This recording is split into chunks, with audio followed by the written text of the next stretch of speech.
L'informatique, les bases théoriques, partie 2. Hardware, le physique de l'ordinateur, de quoi est fait un ordinateur.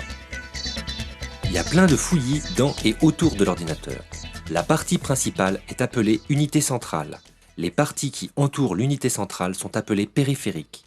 Dans l'ordinateur, on installe des logiciels. Le logiciel principal est le système d'exploitation SE ou OS pour Operating System. Un ordinateur est un assemblage de plusieurs composants. La carte mère réunit les parties vitales de l'ordinateur. Le BIOS est une puce à la base de l'ordinateur. C'est grâce à lui que tout commence. Il conserve car alimenté accessoirement par une pile, la date, l'heure et toutes les informations basiques de votre unité centrale. Le processeur est la puce à laquelle on donne des calculs et qui renvoie ou non des résultats. Son langage et son mode de fonctionnement sont tellement complexes que les programmeurs utilisent des surcouches logicielles pour s'adresser à lui. La mémoire vive stocke des données depuis l'allumage, mais les perd dès l'extinction complète. Tout ce qui est lu et exécuté sur un ordinateur passe par elle. Les bus, ports et connecteurs permettent les transits des informations depuis et vers des périphériques internes ou externes. Il existe différents types d'informations et donc différents types de bus, ports et connecteurs. Les périphériques. Autour de l'ordinateur, on peut trouver des ensembles de périphériques d'entrée ou de sortie. Ici, une imprimante, un scanner à plat, un autre scanner spécialisé dans les pellicules photo. En dessous, un appareil photo numérique et des webcams. Les autres périphériques. Ces périphériques sont les plus souvent rencontrés, mais il en existe une multitude d'autres, plus ou moins spécialisés ou adaptés, comme la robotique, la technologie X10 ou domotique, ou les combinés, c'est-à-dire plusieurs appareils ou fonctions réunis ensemble. Les branchements. Pour raccorder les périphériques au système central, on utilise des câbles terminés par des raccordements normalisés, par les formes et les couleurs pour les distinguer. Après les ports PS2 pour le clavier et la souris, le port LTP pour les imprimantes, les ports COM pour les communications, voire la souris, le SCSI et bien d'autres avant et après, on a enfin un port universel, l'USB, Universal Serial Bus, pour port série universel. Les branchements. Schéma. On peut voir sur ce schéma l'arrière d'un PC type tour. En haut, on distingue les ports PS2, clavier et souris. Au-dessous, d'autres ports d'entrée et de sortie. Ce sont les ports LTP pour imprimante et les ports COM pour ce qui était les communications rapides que l'on trouvait sur les modems par exemple. Au-dessous, les entrées et sorties audio et MIDI de la carte son.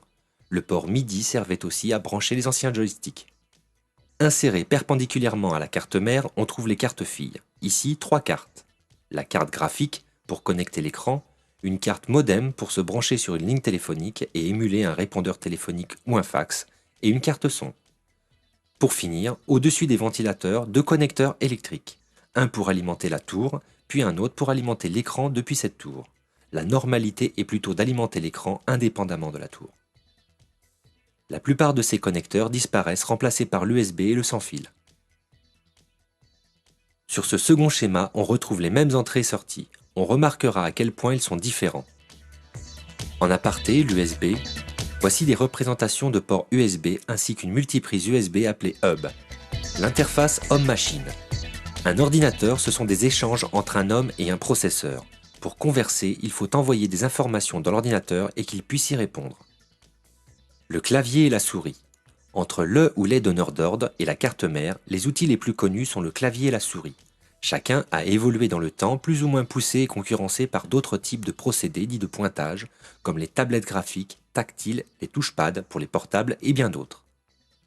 Pour comprendre l'usage du pointeur et des périphériques de pointage, on prend comme exemple la souris standard que l'on trouve aujourd'hui. Notez bien, la notion droite-gauche est inversée pour les gauchers qui le choisissent dans les propriétés de la souris. Le clic. On dit le clic pour le clic gauche et clic droit pour le clic droit. Le clic peut être maintenu ou non. Non maintenu, il indique au système notre choix. Je veux que tu fasses ça, ou je vais te donner un ordre qui concerne cet objet. Maintenu, il devient une fonction, le glisser-déposer ou drag and drop. Le clic droit affiche un ensemble de fonctions qui concernent l'objet. Le premier choix de la liste est souvent celui par défaut qui sera effectué par le double-clic ou la touche entrée. Le dernier peut être propriété, qui comme son nom l'indique, donne les propriétés de l'objet. On trouvera souvent aussi le trio couper-copier-coller ainsi que des fonctions particulières à l'objet. Le double-clic. Lance l'application par défaut sur un objet. Les programmes sont lancés, les documents sont ouverts dans l'application associée. La vitesse du double-clic est paramétrable dans les propriétés de la souris. En cas de difficulté, vous pouvez, à la place, faire un simple clic, puis vous appuierez sur la touche Entrée de votre clavier. La roulette. Les pages sont devenues de plus en plus grandes, que ce soit celles des programmes ou des feuilles de lecture, comme les PDF, les docs, textes ou les pages Internet. Pour faire descendre la page, la roulette de la souris est très utile.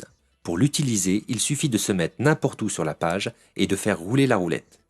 D'autres fonctions plus cachées mais pas moins utiles existent comme l'agrandissement des caractères dans les navigateurs Internet, ou la modification de l'emplacement du pointeur ou du volume dans les lecteurs multimédia. Le clic de la roulette. Le moins connu est le clic de la roulette. Je l'utilise principalement pour la gestion des onglets dans les programmes ou le coller sur Linux.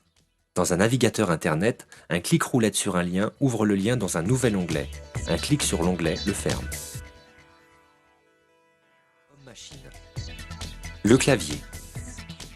Le clavier n'est pas forcément la chose figée que l'on pense. En plus des touches de la machine à écrire, de nouvelles fonctionnalités dues à l'informatique et nos besoins personnels en ont fait un point central et presque incontournable. Les combinaisons de touches. Chaque touche est composée par 3 zones, le haut, le bas et en bas à droite. Par défaut, une touche tapée donne le caractère du bas. Avec majuscule, on obtient le caractère du haut. Avec Alt+GR, on obtient le caractère en bas à droite. Les combinaisons démultiplient les possibilités d'une touche. On appuie sur la touche spéciale et sans la lâcher, on tape le ou les symboles suivants. On l'écrit par le nom des touches entrecoupées du signe plus. Par exemple, CTRL plus C pour contrôle puis la touche C. Inutile de se souvenir de tous ces raccourcis, ceux-ci sont marqués dans la barre de menu à droite de la fonction qu'ils remplacent. Minuscule et majuscule, verroumage. Par défaut, on tape en minuscule. Pour accéder aux majuscules, on appuie sur la touche Maj. Et sans la lâcher, on tape le ou les symboles à mettre en majuscule, soit Maj plus lettre. Pour tout passer en majuscule, on utilise la touche Verroumage de façon à ne pas avoir à maintenir une touche. Dès ce moment, un appui sur la touche Maj modifie provisoirement en minuscule. Pour couper le verroumage, il faut retaper la touche. Une lumière doit s'allumer et s'éteindre lors des appuis successifs de la touche et indiquer l'état. La touche Entrée. Elle valide une entrée et peut remplacer un double clic. Elle peut également servir pour les sauts de ligne dans un traitement de texte. Effacer, supprimer. Efface le dernier caractère entrée ou la sélection active. Échappe ou escape. Utilisé pour sortir d'un programme lorsque cette fonction est prévue. Les touches fonction F1 F12. Touches de fonction. Ce sont des touches pour l'accès rapide à des fonctions des programmes. Par défaut, F1 donne l'aide d'un programme en cours. Arrêt def, imprime écran, insert, pause. Comme échappe mais de moins en moins utilisé. La touche avec l'écran ou screen fait une photo de l'écran. Sous Windows, il faut ouvrir un logiciel pour coller le résultat puis l'enregistrer. Utilisez Paint. La touche insert définit dans un logiciel de traitement de texte le mode d'insertion ou de remplacement des frappes. La touche tabulation. Cette touche sert à créer des sauts de plusieurs espaces avec un alignement. Il permet de décaler du texte en gardant un alignement sur les lignes suivantes. Dans un tableau, il passe le curseur d'une cellule à la suivante. Dans des formulaires, passe d'une saisie à la suivante. Majuscule plus tab revient dans le sens inverse. CTRL, Alt et Alt+GR, fonction.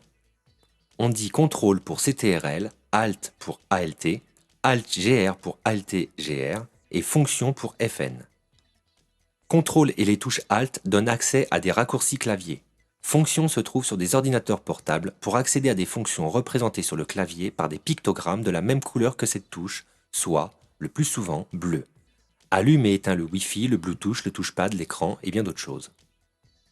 La touche Super, Windows ou Pomme.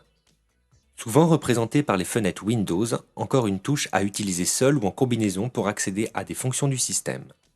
La partie positionnement. Les flèches servent à se positionner dans du texte ou à naviguer dans une fenêtre. Home, qui est quelquefois une flèche qui monte vers le haut à gauche, et End servent à aller au début ou à la fin d'une phrase, d'une ligne, d'une page. Suivant et précédent, représentés par une flèche barrée montante ou descendante, sont utilisés pour les sauts de page ou de paragraphe. Le clavier numérique. Particulièrement pratique pour la saisie des nombres, Verunum permet de passer en mode numérique ou en mode flèche qui sont inscrits sur les touches, mais qui viennent en doublon de la partie positionnement. Une lampe indique son état de fonctionnement. Les nombres de 0 à 9 n'ont pas besoin d'explication. Plus, moins, slash, étoile et point sont plus, moins, divisé, multiplié et le point en guise de virgule. La touche Entrée vient en doublon de l'autre touche, mais permet l'usage plus rapide en mode calculatrice. D'autres touches et combinaisons. Tous les systèmes sont paramétrables et certaines combinaisons sont libres d'être assignées à des fonctions, mais gardez à l'esprit de ne pas être seul à utiliser un ordinateur et il vaut mieux en rester dans un premier temps aux actions déjà existantes. L'interface homme-machine, l'écran et la carte graphique. Depuis la carte mère, les informations vidéo sont envoyées et traitées par la carte graphique pour être acheminées vers un voire plusieurs afficheurs, comme les télévisions et autres écrans à tubes, les rétroprojecteurs et autres lunettes 3D. La finesse est ressentie par le rapport entre la résolution, la taille effective de l'affichage et le recul physique du ou des spectateurs.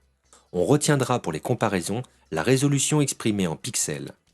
Une résolution de 1024 par 768 est un minimum aujourd'hui pour la qualité standard d'une photo ou d'une vidéo en plein écran, mais le matériel va depuis longtemps bien au-delà de cette résolution. L'interface homme-machine, les autres périphériques. Il existe d'autres façons de faire entrer et sortir des informations d'un système informatique, comme des scanners pour numériser les documents qui sont devenus les appareils photo numériques puis les caméras digitales. D'autres périphériques complètent ce florilège. Venus du domaine industriel, la domotique remplit doucement nos foyers et demain on pourra enfin dire « Mon ordinateur fait tout, même le café ». Les unités de stockage. Pour garder les données, on utilise des unités de stockage. Ces périphériques sont en perpétuelle évolution. On les distingue physiquement, mais également par leur quantité de stockage, leur connectique qui définit leur vitesse d'accès et de transit, leur pérennité. Les disquettes, bientôt disparues, elles sont la base de la sauvegarde démocratisée et transportable. Les disques durs fonctionnent comme la disquette, sauf que les têtes de lecture ne font que survoler les plateaux. Beaucoup plus rapides que cette dernière, ils n'ont cessé d'évoluer en taille et en vitesse. Les lecteurs à bande. Si la cassette audio n'est plus utilisée, les sauvegardes sur bande existent toujours pour les gros volumes d'informations et les sauvegardes à long terme. Les disques optiques. Réputés utilisables à vie, on est depuis revenu sur cette caractéristique. Très abordable, c'est devenu le remplaçant grand format de la cassette audio qu'on se repasse ou se donne et de la cassette VHS pour les locations. Les clés USB, elles ont mis fin définitivement à la disquette, plus petite avec un volume de stockage plus gros, plus rapide, plus fiable, on les trouve partout et de toutes les formes. Les SSD, plus rapides que les disques durs en lecture, enregistrement et temps d'accès, ces supports de stockage souffrent de leur manque de fiabilité dans le temps. Les SD cards, parfaits pour les téléphones portables et les appareils photo, on les trouve maintenant dans certains caméscopes bas de gamme.